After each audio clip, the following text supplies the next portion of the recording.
کراچی میں قومی اسمبلی کے حلقہ این اے 245 پر آج انتخابی مارکہ ہوگا۔ ضمنی انتخابات میں کن جماعتوں کے درمیان مقابلہ متوقع ہے اور پولنگ کے لیے کیا اقدامات کیے جائیں گے، جانتے ہیں دنیا نیوز کے نمائندے علی مہدی سے۔ جی علی مہدی، بتائے گا کراچی کے حلقہ این اے 245 کے ضمنی انتخابات کے حوالے سے صورتحال کیا ہے؟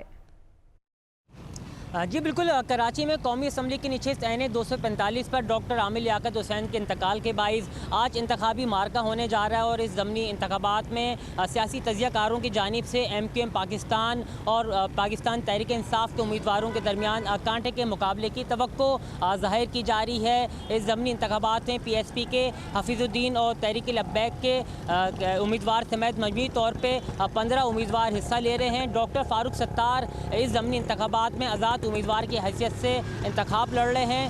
اس حلقے سے گزشتہ سال 2018 میں ہونے والے انتخابات میں ڈاکٹر عامر لیاقت حسین محروم 56,000 سے زائد ووٹ لے کے کامیاب ہوئے تھے، جبکہ ایم کیو ایم پاکستان کی جانب سے ڈاکٹر فاروق ستار نے انتخاب لڑتے ہوئے 32,000 سے زائد ووٹ لیے تھے اور وہ دوسرے نمبر پر رہے تھے۔ اس حلقے میں انتخابات کے لیے مجموعی طور پہ 262 پولنگ اسٹیشنز قائم کیے گئے ہیں، جس میں سے تقریباً 200 سے 201 پولنگ اسٹیشنز کو انتہائی حساس قرار دیا گیا ہے اور 62 پولنگ اسٹیشنز ایسے ہیں جن کو حساس قرار دیا گیا ہے۔ مجموعی طور پہ 5 لاکھ سے زائد ووٹرز ہیں اس حلقے میں، 2,74,000 مرد ووٹرز ہیں اور تقریباً 2,24,000 کے قریب خواتین ووٹرز ہیں۔ اس حلقے میں انتخابات کے لیے این ای ڈی یونیورسٹی میں قائم عارضی کیمپ سے انتخابی مواد، انتخابی سامان جو ہے وہ پولنگ اسٹیشن پہنچا دیا گیا ہے۔ 1,052 پولنگ بوتھ قائم کیے گئے ہیں۔ اس حلقے کے عوام اپنا ووٹ کاسٹ کر سکیں گے۔ جی